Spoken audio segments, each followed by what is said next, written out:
students, welcome back to my channel. Today's subject is income tax. Today I will teach you chapter number 2, that is agricultural income. तो agricultural income होता क्या है, इससे related क्या contents होते हैं, इसके काइंड्स क्या होते हैं, कैसे इसका कंप्यूटेशन करते हैं और एग्रीकल्चरल इनकम को कैसे स्लैब में इंक्लूड किया जाता है, ये सारी बातें मैं आपको इस वीडियो में समझाऊंगी. I will explain you what is agricultural income, its kinds, its computation, and how can you add the agricultural income in slab.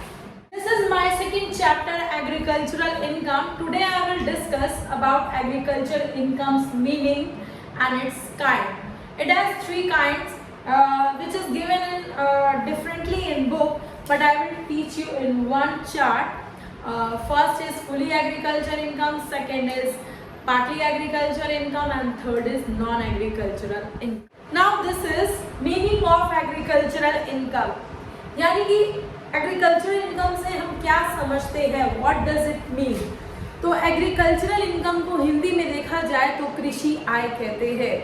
Agriculture income का संबंध मेनली लैंड से होता है, लैंड के प्रोडक्शन से होता है, प्रोड्यूस से होता है. हम कह सकते हैं कि एग्रीकल्चर इनकम जो होती है वो किसानों की जो भी फसलें होती हैं उनसे रिलेटेड होती है. उसको उगाने से लेकर के मार्केट में तैयार करके बेचने तक की इनकम को एग्रीकल्चरल माना जाता है. तो एग्रीकल्चरल इनकम देखा जाए तो इसको 3 पॉइंट्स में मैं आपको एक्सप्लेन करूंगी. फर्स्ट इज एनी रेंट और रेवेन्यू, यानी कि कोई भी रेंट या revenue that is income which is derived from land, यानी उसका संबंध लैंड से है और वो कहीं ना कहीं एग्रीकल्चरल पर्पस में यूज की जा रही है. अगर एक लैंड या कोई बिल्डिंग एग्रीकल्चर के लिए इन्वॉल्व होती है और उसका डायरेक्टली संबंध एग्रीकल्चर से है और कहीं ना कहीं उस पर एग्रीकल्चरल पर्पस को सॉल्व किया जा रहा है, तो ऐसे किराए को, ऐसी इनकम को एग्रीकल्चरल इनकम मानते हैं. दूसरा है any income derive from land. अब यहाँ पे लैंड की इनकम को देखेंगे तो लैंड पे हम क्या करते हैं, लैंड पे हम एग्रीकल्चर पर्पस को सॉल्व करते हैं. यानी कि हम उसको पहले तो कल्टीवेशन के लिए तैयार करते हैं, फिर उसको टिलिंग करते हैं, उसमें वाटरिंग करके उसमें हम बीए बोना यानी कि सोइंग सीड्स, प्लांटिंग, उसके बाद जो हमारी क्रॉप आती है उसको हम प्रोड्यूस को फिट करते हैं, मार्केट के लिए तैयार करना और उसको अल्टीमेट मार्केट में ले जाके बेचने को. ये पूरे प्रोसेस को यानी कि फील्ड के तैयारी से लेकर के मार्केट में बेचने तक के प्रोसेस को एग्रीकल्चर इनकम मानते हैं. और third one is income from a farm house. आप लोग देख ही रहे हैं कि फार्म हाउस जो है आजकल फार्म हाउस का ट्रेंड बना है, लेकिन फार्म हाउस का मतलब ये नहीं कि जहाँ पे आप इवेंट्स कर रहे हो, जहाँ पे आप पार्टीज कर रहे हो, तो उस तरह के फार्म हाउस को एग्रीकल्चर इनकम में इन्वॉल्व नहीं किया जाता है. एग्रीकल्चर इनकम का मतलब है कि वो फार्म हाउस पूरी तरह एग्रीकल्चर पर्पस को सॉल्व करे, जो कि लैंड से नियरेस्ट हो, जो कि नॉन अर्बन एरिया में हो, तब ऐसे फार्म हाउस एग्रीकल्चर इनकम में इंक्लूड किए जाते हैं, नहीं तो फिर वो एग्रीकल्चर इनकम नहीं माने जाएंगे. तो हमने 3 तरह की इनकम्स को देखा. एनी रेंट और रेवेन्यू जिसका संबंध किसी बिल्डिंग से, किसी लैंड से है और वो किराए के रूप में आ रही है और वो पूरी तरह से एग्रीकल्चर में इन्वॉल्व है, तो वो इनकम एग्रीकल्चरल है.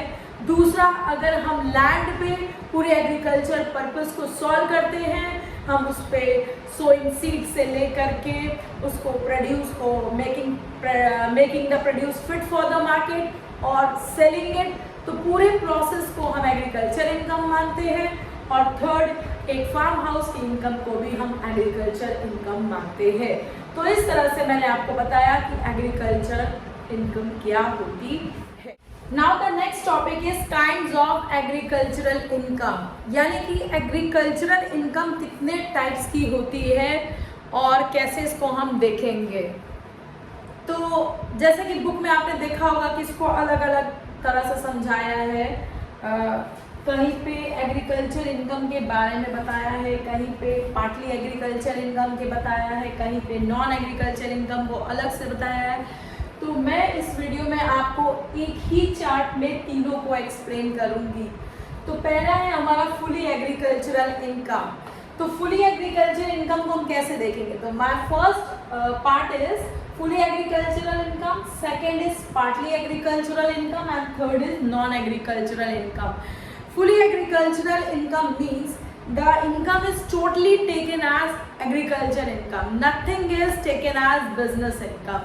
यानी कि फुली में हम पूरी ही इनकम को एग्रीकल्चरल इनकम मान लेते हैं, उसमें कोई भी पार्ट हम अदर से नहीं लेंगे, जैसे उसको बिजनेस नहीं मानेंगे या कोई और अदर पार्ट नहीं मानेंगे, तो ये पूरी तरह से एग्रीकल्चर इनकम मानी जाएगी। पार्टली एग्रीकल्चर इनकम में ये होता है कि इसको फुली हम एग्रीकल्चर इनकम ना मान के कुछ पार्ट हम इसको एग्रीकल्चर का मानते हैं, कुछ पार्ट इसको हम बिजनेस का मानते हैं। तो इसमें हम दो हेड्स को कवर करते हैं, इसीलिए ये फुली ना मान के पार्टली मानी जाती है। और थर्ड है हमारी नॉन एग्रीकल्चरल इनकम, यानी कि कुछ इनकम्स ऐसी होती है जिसका संबंध लैंड से होता है, देखने में वो कहीं ना कहीं एग्रीकल्चर से रिलेटेड होती है या लैंड से रिलेटेड होती है, लेकिन वो एग्रीकल्चर इनकम नहीं मानी जाती है, इसलिए इनको हम नॉन एग्रीकल्चरल इनकम कहते हैं। तो पहला अभी मैंने आपको जैसे मीनिंग में समझाया था, उसी को हम एक तरह से फुली एग्रीकल्चरल इनकम मानते हैं। तो फुली एग्रीकल्चर इनकम का मतलब पहले तो हम देखेंगे, फर्स्ट पॉइंट इज रेंट और रेवेन्यू डिराइव फ्रॉम लैंड। जैसे मैंने आपको अभी मीनिंग में समझाया था कि अगर किसी लैंड से कोई इनकम आती है या कोई रेंट आता है जो कि पूरी तरह से एग्रीकल्चर में इन्वॉल्व है, एग्रीकल्चर ऑपरेशंस में इन्वॉल्व है, तो वो इनकम भी एग्रीकल्चर इनकम मानी जाएगी। Second is income from agricultural operations. इसमें मैंने आपको समझाया था कि कैसे फील्ड को कल्टीवेट किया जाता है, टिलिंग किया जाता है, वाटरिंग की करके, उसके बाद इसमें हम सोइंग सीड्स करते हैं और क्रॉप को ग्रोन करके, कट करके मार्केट के लिए फिट करना, यानी बहुत सारे प्रोसेसेस जो हम एग्रीकल्चर ऑपरेशन में करते हैं वो भी एक तरह से फुली एग्रीकल्चरल इनकम मानी जाती है। नेक्स्ट देख सकते हैं एग्रीकल्चर इनकम, यानी जो प्रोड्यूस है उसको फिट करना मार्केट के लिए, यानी कि हम मार्केट में जैसे देखा जाए तो चावल का धान होता है, तो धान से चावल को अलग किया जाता है, तो कहीं ना कहीं राइस को प्रिपेयर किया जाता है मार्केट में लाने के लिए। तो यहाँ पे भी हम जो प्रोड्यूस है उसको मार्केट में रेडी प्रोडक्ट बनाने के लिए जो तैयार करेंगे, वो प्रोसेस भी हमारा एग्रीकल्चर इनकम में देखा जाएगा। नेक्स्ट है income from sale of produce, यानी कि जो हम अपना प्रोडक्ट तैयार किए हैं, जो कि हम एग्रीकल्चरल पर्पज से जो भी प्रोडक्ट तैयार किए, जो भी आउटपुट निकला है, जब उसको मार्केट में हम बेचेंगे तो वो भी एग्रीकल्चर इनकम कहलाएगी। और लास्ट है हमारा इनकम फ्रॉम फार्म हाउस। अभी मैंने आपको पिछले भी समझाया था मीनिंग में कि फार्म हाउस का मतलब है वो फार्म हाउस जो कि एक नॉन अर्बन एरिया में हो, जो कैंटनमेंट बोर्ड से दूर हो, जहाँ पे पॉपुलेशन कम हो और जो कि हमारे लैंड के नियरेस्ट हो, पूरी तरह से वो कहीं ना कहीं एग्रीकल्चर के साथ इन्वॉल्व होता है, तो ऐसे फार्म हाउस की इनकम को भी एग्रीकल्चरल इनकम मानते हैं। लास्ट पॉइंट है हमारा income from saplings and seedlings. जैसे कि आप देखते हैं आजकल लोग छोटे पौधों का काम करने लगे हैं, नर्सरीज खोलने लगे हैं, तो जो लोग छोटे पौधे पेड़ को बेचते हैं, इस तरह के बिजनेस में इन्वॉल्व है, तो वो भी एक तरह से एग्रीकल्चर इनकम का ही पार्ट माना जाता है, जिसको बोलते हैं income from saplings and seedlings. Next आते हैं हमारा सेकेंड पार्ट है पार्टली एग्रीकल्चरल इनकम। तो पार्टली एग्रीकल्चरल इनकम में कुछ पार्ट एग्रीकल्चर इनकम का होगा और कुछ पार्ट इसमें बिजनेस इनकम का देखा जाएगा। इसमें हम फर्स्ट पार्ट देखेंगे profits of sugar factories going on sugar के। अब चलते हैं सेकंड पार्ट पे, जो कि है पार्टली एग्रीकल्चरल इनकम। तो पार्टली एग्रीकल्चरल इनकम वो होता है जो कि फुल तरह से या पूरी तरह से एग्रीकल्चरल नहीं माना जाता है, इसका कुछ पार्ट एग्रीकल्चरल इनकम होगा और कुछ पार्ट ये बिजनेस इनकम के रूप में देखा जाएगा। तो partly agricultural income means it some part is agricultural and some part is business income, it is not fully agricultural income. And first point is, यानी कि पहला पॉइंट है प्रॉफिट ऑफ शुगर फैक्ट्रीज, वो शुगर फैक्ट्रीज जो कि खुद से अपनी शुगर केन को प्रोड्यूस करती है। यानी कि जो शुगर फैक्ट्रीज मार्केट से शुगर केन खरीदती है तो वो शायद पार्टली में ना देखी जाए, ये उन शुगर फैक्ट्रीज पे लागू होगा जो खुद के लिए शुगर केन्स को प्रोड्यूस कराती है, ग्रो कराती है। और जब इनकी मार्केट में वैल्यूएशन लगाई जाती है तो वो इनकम कहीं ना कहीं बिजनेस इनकम मानी जाएगी। यानी कि हम कह सकते हैं कि जब शुगर फैक्ट्रीज खुद के लिए शुगर को यूज़ कर रहे हैं, प्रोड्यूस कर रहे हैं और शुगर बना रहे हैं, लेकिन कभी कभी ये अपने प्रोड्यूस को मार्केट में सेल आउट भी कर देते हैं, यानी कि जो उसकी मार्केट वैल्यू लग जाती है तो वो कहीं ना कहीं एक तरह से बिजनेस इनकम भी निकल आती है। नेक्स्ट है income from growing and manufacturing T. तो यानी कि जब हम चाय यानी कि टी का ग्रो करते हैं और उसको मैन्युफैक्चर करते हैं, प्रोड्यूस करते हैं, तो उसका कुछ पार्ट एग्रीकल्चर होता है, कुछ पार्ट बिजनेस। जैसे कि मैंने यहाँ पे रेशियो दिया हुआ है कि जब टी होगा तो टी में एग्रीकल्चरल इनकम होगी 60% और बिजनेस इनकम होगी 40%। तो हम एग्रीकल्चरल इनकम के पार्ट में सिर्फ 60% को देखेंगे, 40% हम जब बिजनेस का प्रॉफिट गेन हम आपको थर्ड हेड में ले जाएंगे, यानी कि profit of gain of business और प्रोफेशन, तो वहां पे बताएंगे कैसे बिजनेस इनकम को ट्रीट किया जाता है। नेक्स्ट है income from growing and manufacturing of centrifuge latex और रबर। यानी कि हम रबर देखते हैं, आप एक तरह का मिनरल होता है जो हम इस्तेमाल करते हैं, तो वो उसमें भी कुछ पार्ट एग्रीकल्चरल होगा, कुछ पार्ट बिजनेस इनकम होगा। तो एग्रीकल्चरल का रेशियो यहाँ पे है 65% और बिजनेस का रेशियो है 35%। यानी कि रबड़ से आने वाली इनकम का 65% एग्रीकल्चर में चला जाएगा और 35% चला जाएगा बिजनेस में। लास्ट पॉइंट आते हैं कॉफी के ग्रोन और मैन्युफैक्चरिंग। कॉफी को दो तरह से ट्रीट किया जाता है कि खाली क्या वो ग्रोन और क्यूर्ड है या ग्रोन क्यूर्ड के अलावा भी वो ग्राउंडेड और रोस्टेड की जा रही है। तो कॉफी को हम दो पॉइंट्स में देख सकते हैं। अगर कॉफी सिर्फ ग्रोन और क्यूर्ड है तब एग्रीकल्चर इनकम जो होगा वो 75% होगा और बिजनेस इनकम जो होगा वो 25% का रेशियो रखेगा। तो यहाँ पे रेशियो 75 और 25 है क्योंकि कॉफी सिर्फ ग्रोन एंड क्यूर्ड है। अगर coffee grown, cured, roasted, grounded काफी प्रोसीजर इन्वॉल्व कर रही है तो एग्रीकल्चरल इनकम हो जाएगी 60% और बिजनेस इनकम हो जाएगा 40%। तो हम इस चैप्टर में सिर्फ एग्रीकल्चर इनकम को इंक्लूड करेंगे, बिजनेस इनकम को हम थर्ड हेड में ले जाते हैं। इस तरह से मैंने आपको पार्टली एग्रीकल्चर इनकम समझाया है। थर्ड पार्ट आते हैं नॉन एग्रीकल्चरल इनकम, यानी कि देखने में तो वो लगती एग्रीकल्चर इनकम है, उसका कहीं ना कहीं रिलेशन भी लैंड से हो सकता है, लेकिन वो एग्रीकल्चर इनकम नहीं मानी जाती है।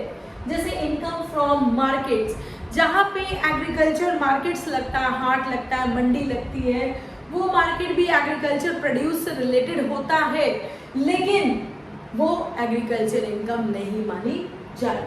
इनकम फ्रॉम स्टोन क्वेरीज आप देखते ही हैं, ईंटों की ढलाई होती है या इसका भी संबंध कहीं ना कहीं लैंड से होता है, तो स्टोन क्वेरीज को भी एग्रीकल्चर इनकम नहीं माना जाता है। इनकम फ्रॉम माइनिंग रॉयल्टीज का संबंध भी देखा जाए तो हमारा नेचुरल लैंड से रिलेटेड होता है। माइंस होती है जहाँ पे हम अलग अलग प्रोडक्ट्स को, नेचुरल प्रोडक्ट्स को निकालते हैं, तो उसका संबंध भी एग्रीकल्चर से नहीं कहा जा सकता क्योंकि इसमें एग्रीकल्चर ऑपरेशन तो हो नहीं रहा है, लैंड से है, लेकिन फिर भी ये एग्रीकल्चर इनकम नहीं मानी जाए। Income from warehouses, storage houses, जिसमें एग्रीकल्चर प्रोड्यूस को सेफली रखा जाता है, स्टोर किया जाता है, कहीं ना कहीं ये तो एग्रीकल्चर को ही सपोर्ट करता है, लेकिन फिर भी इसकी इनकम एग्रीकल्चर इनकम नहीं मानी जाएगी। नेक्स्ट है income from supply of water, यानी कि आप देखते हैं जो विलेजेस होते हैं या जहाँ पे हमारी लैंड होती है, एग्रीकल्चर लैंड होती है, वहाँ पे बहुत सारे ऐसे बिजनेसमैन होते हैं जो वाटर सप्लाईज करते हैं, जिनके ट्यूबवेल्स लगे होते हैं, तो इस तरह के अगर वो काम कर रहे हैं तो वो भी एक बिजनेस माना जाएगा, ना कि एग्रीकल्चर इनकम माना जाएगा। नेक्स्ट है income from fisheries. Fisheries you know, हम लोग फिश को, आजकल फिश का बिजनेस बहुत पॉपुलर हो रहा है, लोग अपने घर में टैंक्स रखते हैं, फिश टैंक्स रखते हैं, और ये बिजनेस भी कहीं ना कहीं देखा जाए तो लैंड से रिलेटेड तो नहीं है, हाँ वाटर और लैंड से, वाटर मतलब फिश से रिलेटेड है, तो फिशरीज के बिजनेस को भी नहीं माना जाता है, चाहे फिशरीज का है, चाहे डेयरी फार्म का है, चाहे पोल्ट्री फार्म का है, ये सब बिजनेस एग्रीकल्चर नहीं माने जाते हैं।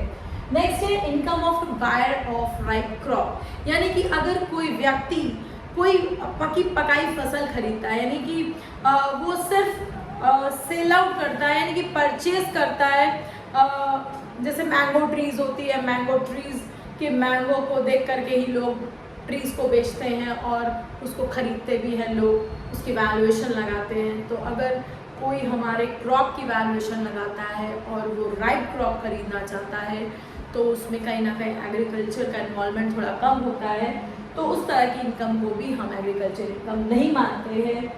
और ऐसी कंपनीज जो एग्रीकल्चर कंपनीज है और जो एग्रीकल्चर में इन्वॉल्व है, उस अगर वो अपने शेयर्स पर डिविडेंड देती है तो उस डिविडेंड को भी एग्रीकल्चर इनकम नहीं मानते हैं। Income from brick making, brick making का संबंध भी लैंड से होता है, इसमें ईंटें होते हैं, भट्टे होते हैं, कहीं ना कहीं ज़मीन मिट्टी उससे संबंधित होते हैं, तो ये भी एक तरह की रॉयल्टी मानी जाती है, इसको भी हम एग्रीकल्चर इनकम नहीं मानते हैं। अभी मैंने ऊपर बताया था डेयरी फार्म्स, पोल्ट्री फार्म्स, इन सब को भी हम एग्रीकल्चर इनकम नहीं मानते हैं। तो इस तरह से मैंने आपको 3 तरह की एग्रीकल्चर इनकम सिखाई। पहली थी फुली एग्रीकल्चर इनकम, सेकेंड है पार्टली एग्रीकल्चरल इनकम, और थर्ड है नॉन एग्रीकल्चरल इनकम। तो इस तरह से आप एग्रीकल्चर इनकम को और डिटेल में समझ सकते हैं। अगर आपकी कोई क्वेरीज हो तो आप मुझसे कमेंट में शेयर कर सकते हैं, क्वेश्चन पुट कर सकते हैं, जो कि मैं आपको नेक्स्ट वीडियो में इसका सेकंड पार्ट बताऊंगी, जिसमें आपको मैं कंप्यूटेशन करना बताऊंगी, इसमें कितने हेड्स कवर होते हैं, मैं इसका स्लैब बताऊंगी। मैंने अभी आपको एक स्लैब नहीं बताया है। वैसे देखा जाए तो इनकम टैक्स स्लैब 2 तरह से देखा जाता है, एक होता है विद एग्रीकल्चर इनकम और एक होता है विदाउट एग्रीकल्चर इनकम। तो मैं आपको दोनों स्लैब विद एग्रीकल्चर इनकम और विदाउट एग्रीकल्चर इनकम को कैसे देखते हैं मैं आपको अपने नेक्स्ट वीडियो में बताऊंगी। अगर आपको मेरा चैनल अच्छा लगे तो आप सब्सक्राइब कर सकते हैं, मेरा वीडियो अच्छा लगे तो आप इसको शेयर कर सकते हैं, लाइक कर सकते हैं। So thank you.